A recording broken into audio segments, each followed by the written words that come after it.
Brady rifles it out to the 41-yard line, caught by the tight end, Daniel Graham, who's got the speed to get down the middle. Coy Wire made the tackle. The converted college linebacker is now a safety. And we have reached the 2-minute warning in New England. Still 3-0 Bills.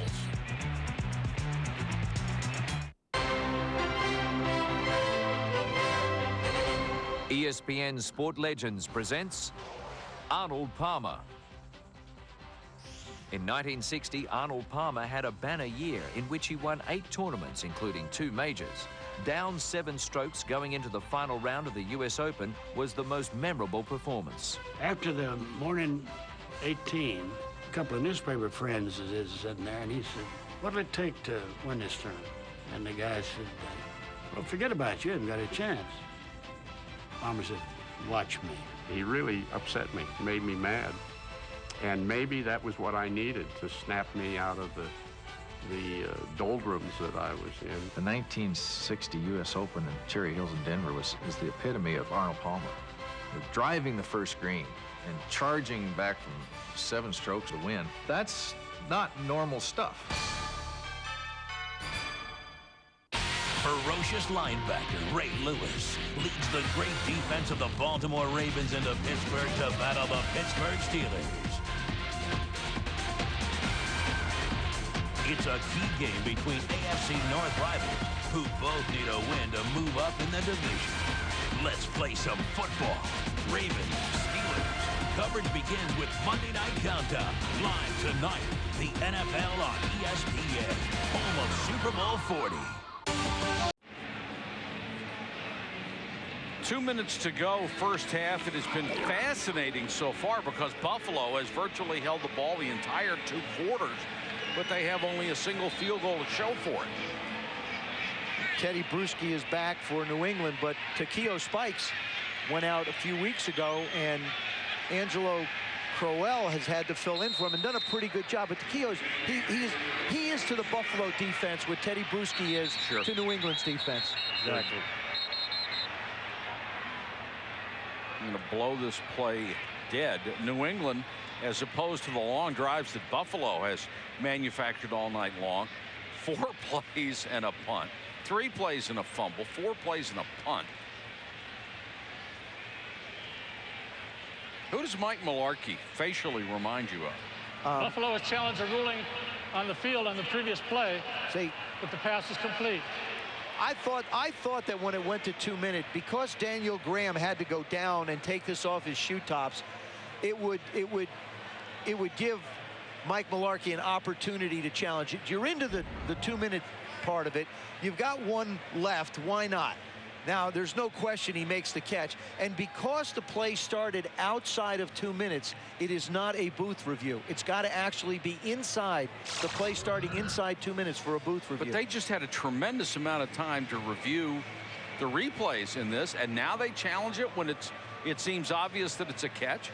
Well, I don't think they have anybody upstairs looking at it. You can't if you're challenging at this point. You could have notified them earlier. You're right. And while they were in break, Ron Winter could have come over and taken a look at it. This shouldn't take very long. You get... There's a shot from Skycam. You'll notice this really isn't even close. That ball's about 6-8 inches off the ground. Sure. You got both hands underneath the ball. It's a perfect catch. You get the feeling when you watch the New England Patriots that they're waiting for something to happen to get themselves going. And what they haven't gotten any sparks on defense. You know, three takeaways all year. And offensively, they can't find a big play. They can't get any continuity in the running game. Well, this isn't like the New England Patriots offense needed a rest. They haven't been on the field. Right. I was mentioning Mike Mularkey. I think he... Who does he look like? Kevin Costner. No. Well... Oh, no. Boy. Let me move down here. So. Where are you moving? What do you think? I tell you, look, no, what do you think? Don't you like? Yeah, I think he looks like Kevin Costner. You'd say anything he says. Brady looks like Tom Brady, and he's over there on the sideline throwing passes. He's not wasting any time. I mean, he's been standing around for a long time, so he's warming up. And here's a pass. It's a completed pass. There's no question about it. But Tom Brady's doing a smart thing. He's throwing some balls. He's completed 5 passes on this After drive review, already. the ruling on the field stands. The pass is complete. First down, New England. Now, Buffalo is charged with a timeout. Buffalo loses a timeout. That's no big deal, you would think, at this point. But they lose a challenge as well. Yeah, but that could have been a very important one in this drive. If they can back them up and it's second down, you hold them, then they don't get a chance to get into scoring position, possibly on this drive. All that, we're still at 2 minutes. It's a first down at the 41.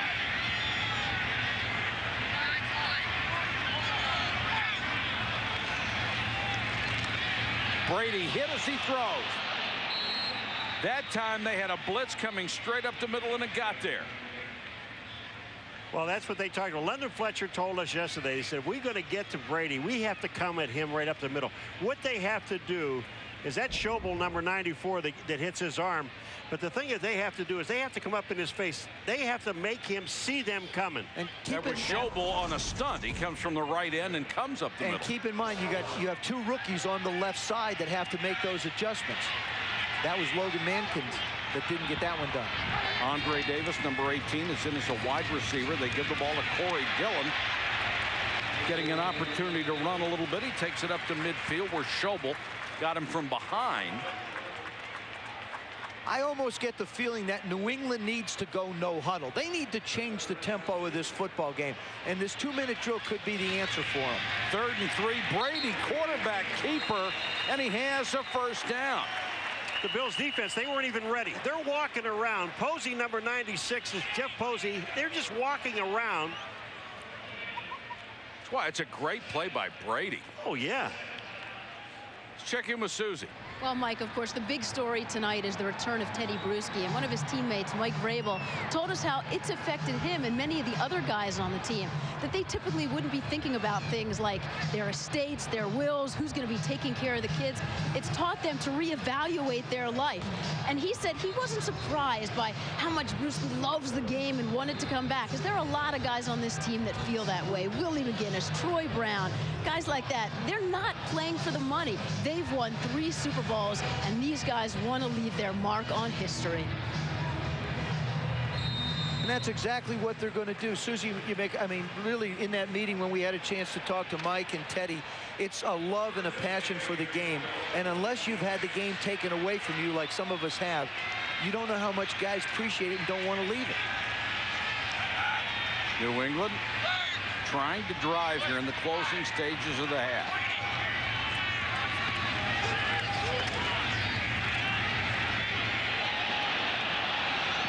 And over the outstretched hands of Andre Davis. The crowd wanted a flag. Nate Clements with excellent coverage. Well, I'll tell you, they were in Brady's face again, the Buffalo Bills, and what they're doing again is they're coming up the middle. Schobel again was up in his face again, and when Brady, I'm going to tell you, out of the corner of your eye, you're going to see this. Here's Brady going back. Now watch who comes right up the middle. Number 94 is Schobel. He can see him, and that alters what the quarterback does. Well, it throws, if you want to throw the ball down the field, you have to throw it away from the rushing defender. A little hand fighting, but nothing out of the ordinary, and no flag on that last play. Blitz coming again. Brady hit as he throws, has this one complete down to the 29-yard line. David Gibbons, a gain of 17. Clock running. Jerry Gray, the defensive coordinator of the Buffalo Bills, really deciding that he wants to try and put pressure on Tom Brady. He knows how good he is. Don't give him a chance to stand back there and pick you apart. Another blitz coming. He throws underneath. This one complete to Andre Davis to stop the clock with 59 seconds. I want to go back to the play they ran on the quarterback sneak. That's an old play. If you have a disciplined offense and a smart quarterback like New England does, you come up to the line of scrimmage, the other guys are milling around, you just snap it and go. Well, you don't even go on a snap count. It really isn't a quarterback sneak. It's just something that Tom Brady does in that particular situation. They're moving this ball down there inside the 25-yard line. They still have one timeout left. Another blitz. He wants a screen. and Dillon can't handle it. The pass was just too wide. They had it set up very, very well. I'm going to tell you, did they have it set up? Mankins is going to block London Fletcher, number 59. London Fletcher's the only guy that gets to the outside. Look at the blue shirts in there. The ball is just dropped. London Fletcher gets put down. They could have walked into the end zone. And you have to believe that Corey Dillon has not practiced much. And it's little screen plays like that. It's little touch passes where you don't quite gauge the guy's speed that wind up being incomplete versus complete because and they don't use him as a receiver very much either, Joe. He's only had 7 catches all year long. Dillon to the 21. Patrick Pass is the guy that they bring in to use a lot as a screen man. Of course, Kevin Falk, another player, is hurt. Has been their 3rd down back. Amos Zaraway is the only other guy left, and he was recently signed and has a bad thigh. So they have just been, you know, devastated by injuries in just about every place you can think of. And now they're going to send on the field goal unit with Vinatieri. Well, you know, I was just thinking the Buffalo Bills, you know, try to ice Vinatieri, call a timeout. Forget it. Yeah, I mean, that's ridiculous. So there's no reason even to think about that. You don't ice the Iceman.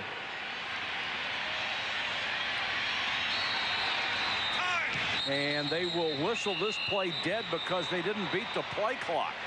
So they'll back them up 5 more. Prior to the snap, delay of game, offense, 5-yard penalty. And remains 4th down. That's the last thing you need is a field goal unit. And I got to tell you something. That is, to me, that is characteristic of an undisciplined football team. That should never happen to the world champions. It should never happen to a Bill Belichick coached football team. You don't know. How do you get these guys to speed it up? To me, it looks like the Pats are running. They've been in slow motion all night. Now Vinatieri from 44. And now Buffalo will take a timeout. Well, you can't take him into the locker room with you, so why not? But Vinatieri has made more pressure kicks than any 2 kickers that you can find in the National Football League. And he doesn't get shaken very often. No, I think the only thing that this does is makes him mad. I mean, now he can kick it further and straighter. Kick it further? Yeah, further and straighter. Well, when you punted, did anybody ever ice you as a punter? You're going to ice the fat guy? I know there's only one thing that's on ice around you. I know what that is, okay? I realize that, but I was just wondering if anybody ever iced you. The punter? Let's ice I don't ice the punter. You never know. No, we didn't care. All right, well, let me put it this way. They may be icing Vinatieri. It looks like this entire offense of the New England Patriots through the entire first half have been sleepwalking. There's no spark. There's no energy. There's no excitement. And you would think with Teddy Bruschi coming back, you'd hope it would spill over a little bit to Tom Brady's unit and get it fired up a little bit. And yet if Vinatieri hits this field goal, they're tied at the half. See, I think they just have to change what they're doing a little bit. Go no huddle. Do something. And he missed it. And you have nobody to blame but yourself because your unit got a delay of game penalty. He made the one before, and now he missed that one. Holy cow. And all the New England Patriots are doing are continuing to feed the confidence of the Buffalo Bills. He just hooks this one. From 44 yards out, missed it, badly left. And the Bills, who have totally dominated this first half, except for this last drive, are going to take a lead into the locker room, and a stunning turn of events here for Buffalo. Coming up at the half, the Kia halftime show with Chris Berman. We'll have the fastest 3 minutes in television.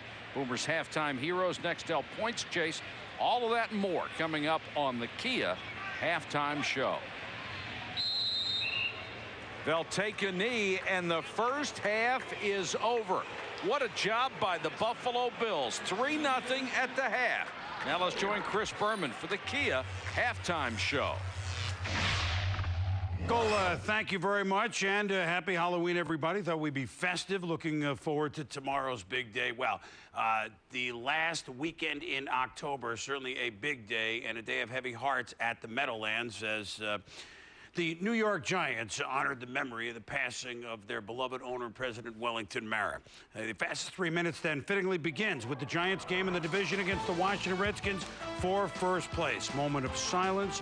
Mara's granddaughter, Kate Mara, singing the national anthem. It was beautiful. One of 40 grandkids.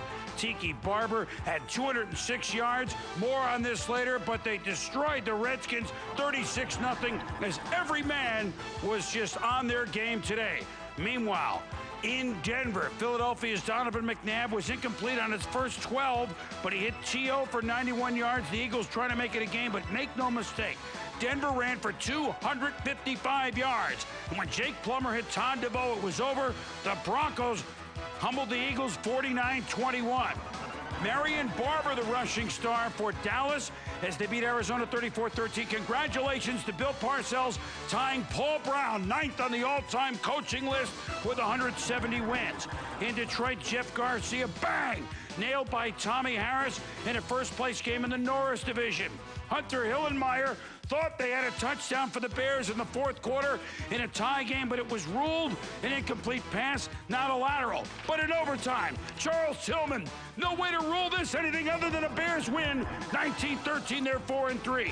Chris Sims to Joey Galloway. Sims starting for Tampa Bay and San Francisco, 78 yards, but the first place Bucks trail San Francisco.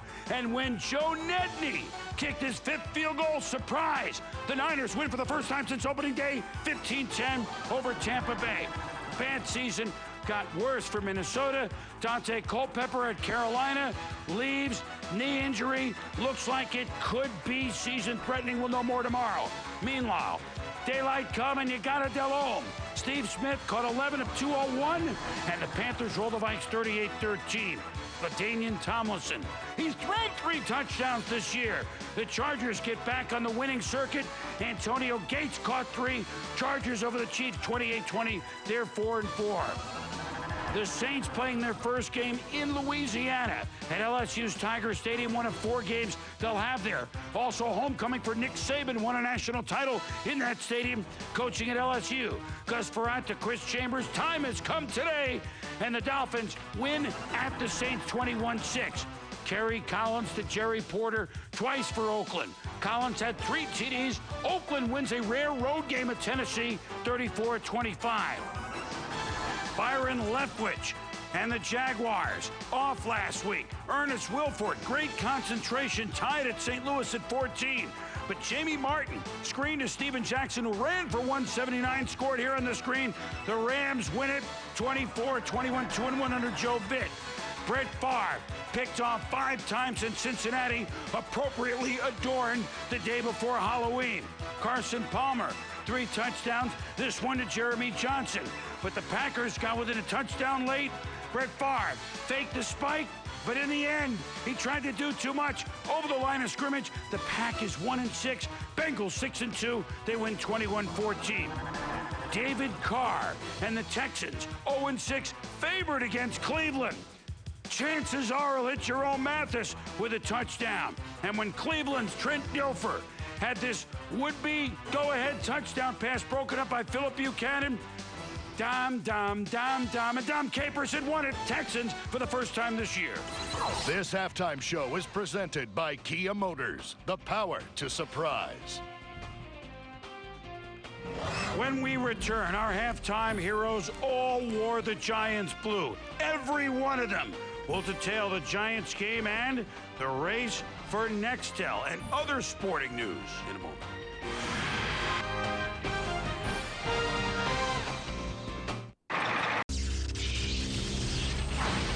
This is the Kia Halftime Show. Halftime at New England, Teddy Bruschi back Patriots, but Buffalo circling a couple of wagons, leading 3-0 at the half. Wellington Mara, beloved owner of the New York Football Giants, passed away this past Tuesday at the age of 89. His father, Tim, purchased the club way back in 1925. In short, Wellington Mara saw it all for the Giants and for the National Football League. He touched everybody. He was beloved. And fittingly, the Giants in an unexpected game for first place today against the Washington Redskins. Every coach and every player and everybody in that organization made sure that they were buttoned up today, and boy, did it show, as the fans and everyone in the stadium and everyone who we ever touched honored Wellington Mara. One of his 40 grandkids, Kate Mara, sang the national anthem.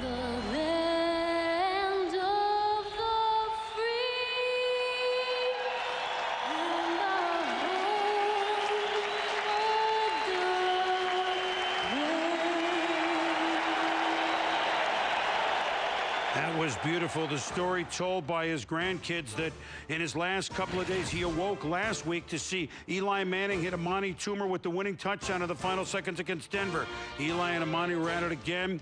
Manning, an economical day. But on this day, everybody, they pressured Mark Brunell. They held the Redskins to 34 yards in the first half, 5 sacks, 4 turnovers. The only time Joe Gibbs' team has ever been shut out in the regular season was on this day. Reggie Torber, special teams, causing a fumble. Jay Feely had 5 field goals. I'm telling you, everybody, starting with Tiki Barber, a career-high 206 yards, was buttoned up and playing their best. This was supposed to be a showdown. It was no contest. 36-0, the Giants. Tim McDonald, one of Wellington's grandsons, gets the game ball from Tiki, and the memory of Wellington Mara, front and center, as it should have been today. Congratulations, Giants, Tom Coughlin, everybody, for a job just unbelievably done. Monday Night Football on ABC, the Steelers at home against the Baltimore Ravens, 9 on ABC. Monday Night Countdown here on ESPN tomorrow night, 7:30 Eastern Time, 2:30 Hawaiian. Teddy Bruschi's back.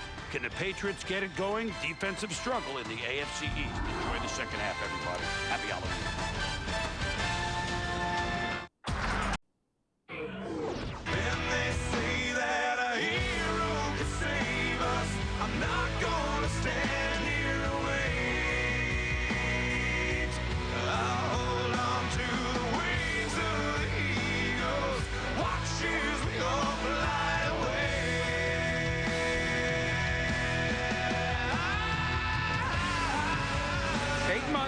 After he had a stroke, 7 months after he had a heart procedure to correct the original problem, Teddy Bruschi is back in uniform for the New England Patriots and playing here tonight.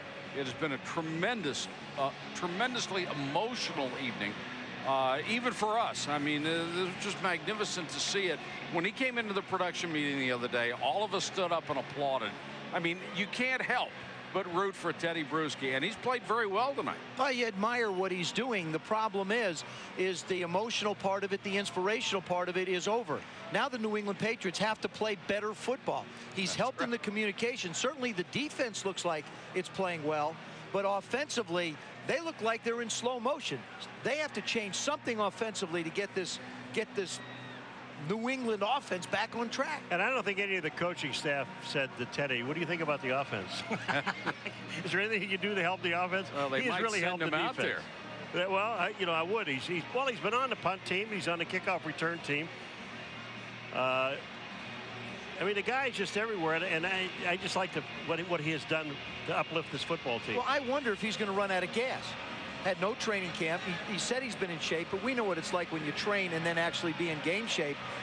I just wonder how long he can continue to go. He's played in close to 30 out of 40 plays, so he's putting a lot of time in.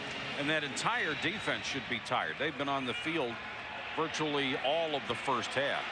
Bethel Johnson, 20. Runs into his own man, lowers his head, gets it out to the 30. Let's check in with Susie. I spoke to Mike Mularkey at halftime about how effective this Bills defense has been against the Patriots. He said the key is getting pressure on Tom Brady, which isn't easy to do, but he said they have been relentless and they've been patient. And I asked him if he's surprised that the Patriots don't seem to be more emotional. And of course, he said he's only concerned about the emotion of his own team. Yeah, he doesn't really care. So he could care less what's going on the other side. Corey Dillon will start the second half as a running back. Patrick Pass suffered a leg injury.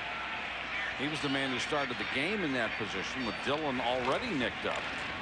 Dillon will get this carry, bursts up the middle. 10, 12 yards, first down. You know, in the first half of the Patriots, you talk about some miscues, and you know, when you look at this one with Patrick Pass, now he pulled a muscle here, and he just drops the football. when you say he just drops the football, he drops. And then they have 2 drops, one to the outside, and these passes are right on target. Dillon should have caught this ball. That would have been a screen pass, and then the missed field goal. But that comes off with a penalty, Joe.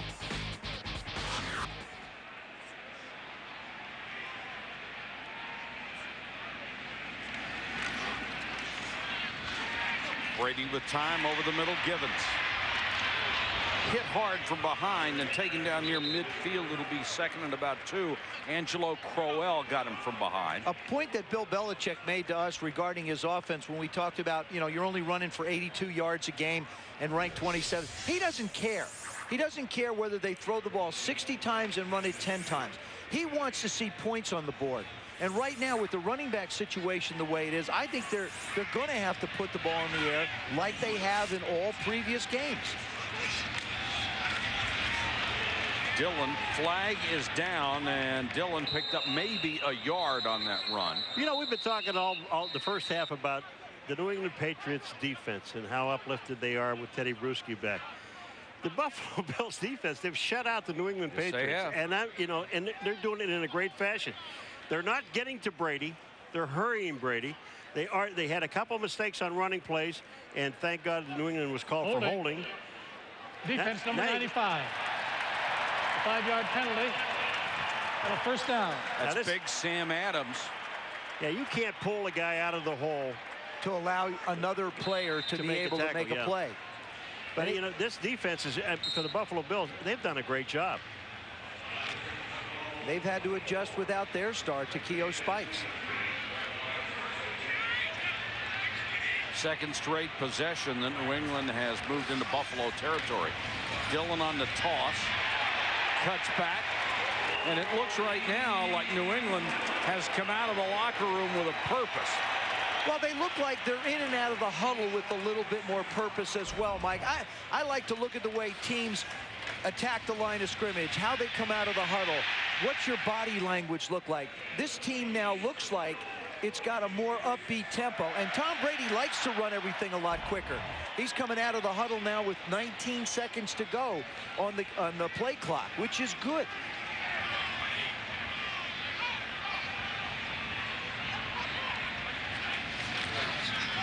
Amos Zaraway is in as the running back, and Brady goes to the air. Tom Brady to Deion Branch, touchdown. 33 yards.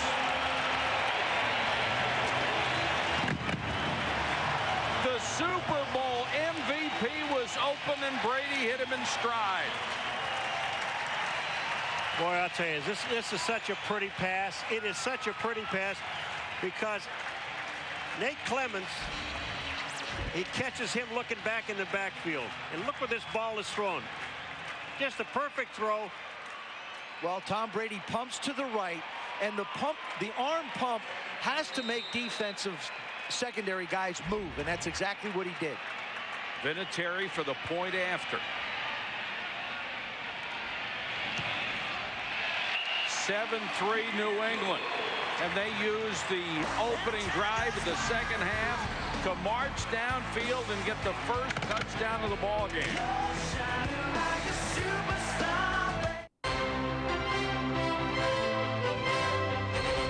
ESPN Sport Legends presents Eric Heiden.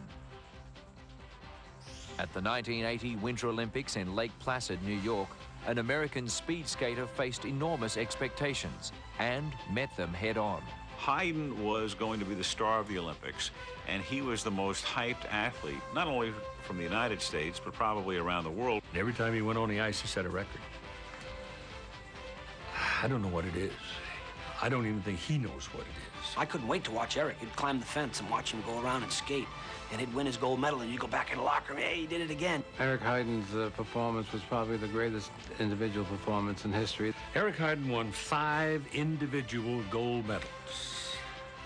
No person has ever dominated their sport at the Olympic level in that manner.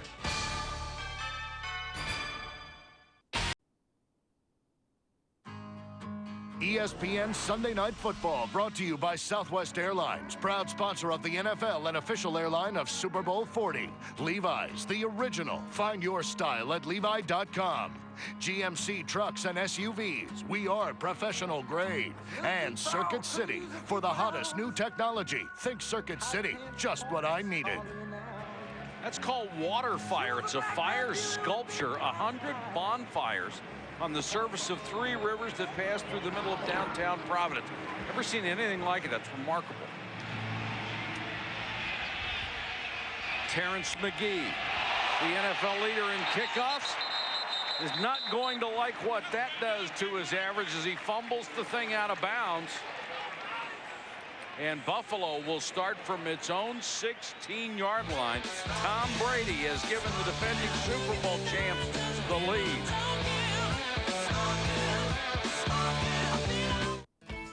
The Champions Tour presents the 2005 SAS Championship.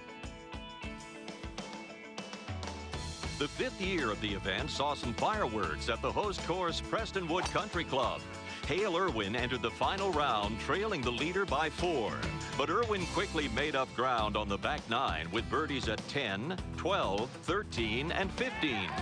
Coming to the par 5 17th, Hale was tied for the lead, but left with the lead after making eagle. He fired a back 9 6 under 31 en route to his 4th Champions Tour victory of the year. The win was his 44th on tour and his 2nd since turning 60, a feat only one other player has accomplished. Irwin also moved into 2nd place in the season-long Charles Schwab Cup race. Congratulations, Hale Irwin, the 2005 SAS Championship champion. 12:29 to go, 3rd quarter. Patriots score on the opening drive of the 2nd half and lead 7-3 at home against Buffalo. A battle for 1st place in the AFC East. Kelly Holcomb leads out the offense. Holcomb down the middle, Molds, nice throw, nice catch. The tackle by Asante Samuel. 6 grabs for Molds tonight. And those are the kind of bigger plays that they need out of this offense. This is an offense that needs to create chunks. You've got to pick up 15, 20, 18 yards in one play. You can't just run 11, 12 play drives. We saw that in the first half, Paul. They had 3 of them. They wound up with 3 points. Well, every one of their drives so far, they've gotten at least 41 yards out of them. They only have 3 points out of them, but they've gotten 41 yards. McGahee, who's already had a big night, rips off another 10 out to the 45-yard line. 16 carries, 84 yards for Willis McGahee. See, when you on 1st down, you throw the ball down the field, even if it was only down the field about 10 or 12 yards. When you throw it down the field, it now makes it defensive secondary think, and it opens it up for Willis McGahee to run, inside. Because if you don't get those linebackers and those safeties out of there, there's no way he can run in there.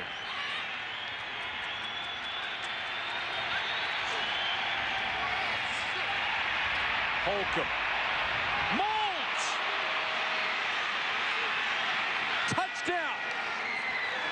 Another blown coverage in the secondary. You've got the New England Patriots defensive backs all sort of looking at one another.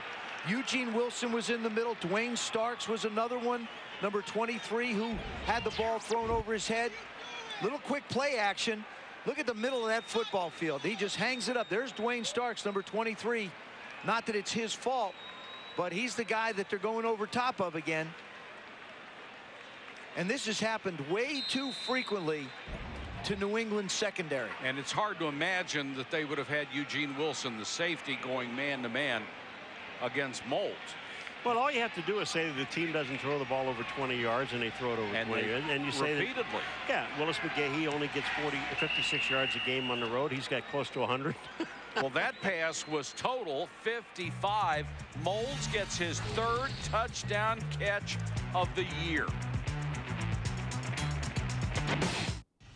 Exciting times ahead for ESPN SoccerNet Press Pass. Beginning on Monday, we're on twice a week. And on the next edition of the programme, we'll look ahead to match day 4 in the UEFA Champions League. I hope you'll join us.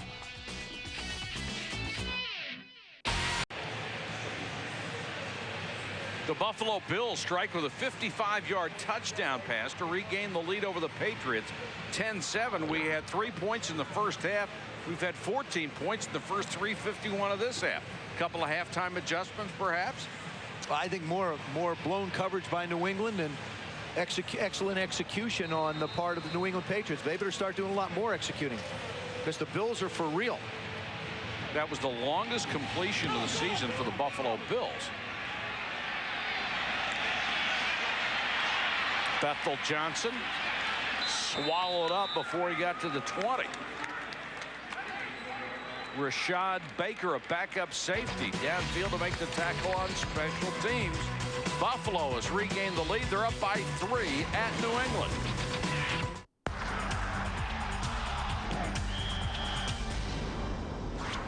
Each NFL game in overtime period begins with a coin toss at the center of the field. Prior to the coin toss, the referee will instruct one player from the visiting team to call the coin heads or tails. What's your call? Heads is his call. It is a head. The winner of the toss typically chooses to receive the kickoff so as to be the first on offense and generate the game's first score. However, if wind is a major factor, they may instead choose to kick. The kicking team also has the choice of which goal to defend. The object is to choose your goal in order to have the wind at your offense's back the second and crucial fourth quarter. This is to advance to the AFC Championship game. Winning the toss is especially crucial prior to overtime, since the first score automatically wins the game.